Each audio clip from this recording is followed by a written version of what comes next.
Protein జీర్ణక్రియ కడుపులోనే ప్రారంభమవుతుంది. దీనికి ముఖ్యమైన ప్రక్రియ డెనేచురేషన్ అని అంటారు. సాధారణంగా డెనేచురేషన్ అనేది ప్రోటీన్ యొక్క సంక్లిష్టమైన మూడడి నిర్మాణాన్ని విప్పడం. చివరికి ప్రాథమికమైన అమినో ఆమ్లాల గొలుసు మాత్రమే మిగిలిపోతుంది. మీరు వంటగదిలో వేడి, ఉప్పు లేదా ఆమ్లాన్ని ఆహారానికి కలిపినప్పుడు ఇది ఎలా జరుగుతుందో నిజంగా చూడవచ్చు. ఉదాహరణకు, మిరియాల మిశ్రమంలో ఉన్న ఆమ్లం మాంసాన్ని కొంతవరకు ఉడికించేటప్పుడు అదే డెనేచురేషన్ ప్రోటీన్లపై పనిచేస్తోంది. అదే సూత్రం మీ కడుపులో కూడా పనిచేస్తుంది. ఆహారం శక్తివంతమైన హైడ్రోక్లోరిక్ ఆమ్లాన్ని కలిసినప్పుడు ఈ నిర్మూలన వల్ల ప్రోటీన్ మరింత సులభంగా ముఖ్యమైన జీర్ణక్రియ ఎంజైమ్స్కు అందుబాటులోకి వస్తుంది. ఇది గొప్ప విషయం. ఆసక్తికరంగా, మొక్కల ఆధారిత ప్రోటీన్లు తరచూ జీర్ణించడానికి కొంత కఠినంగా ఉంటాయి, ఎందుకంటే వాటి నిర్మాణాలు ఆ ఎంజైమ్స్కు అంత తేలికగా తెరుచుకోవు. అలాగే అధికంగా ప్రాసెస్ చేసిన ఆహారం కొన్నిసార్లు ఆ అమినో ఆమ్లాలను దెబ్బతీస్తుంది.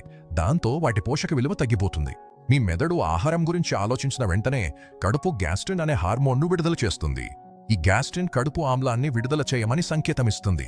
దాంతో జీర్ణక్రియ వేగంగా ప్రారంభమవుతుంది.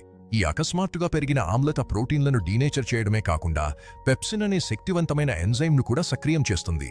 పెప్సిన్ ప్రత్యేకంగా చేసే పని ఆ పొడవైన ప్రోటీన్ గొలుసులను చిన్న చిన్న పాలిపెప్టైడ్ భాగాలుగా కత్తిరించటం. కడుపు అన్నింటినీ కలిపి చివరికి ద్రవంగా, మజ్జిగలా ఉండే మిశ్రమంగా మార్చే వరకు పనిచేస్తుంది. దీనిని మనం చాయం అంటాం. ఆ చాయం తర్వాత కొన్ని గంటల పాటు నెమ్మదిగా చిన్న ప్రేగులోకి పంపబడుతుంది.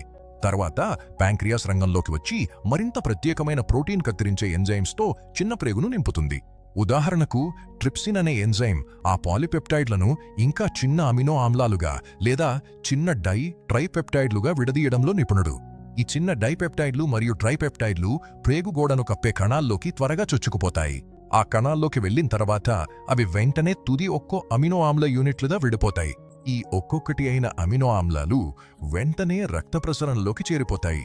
చివరగా ఈ అవసరమైన నిర్మాణ బ్లాక్స్ అన్నీ నేరుగా కాలేయానికి తీసుకెళ్లి అక్కడ మరింత ప్రాసెసింగ్ మరియు పంపిణీ జరుగుతుంది.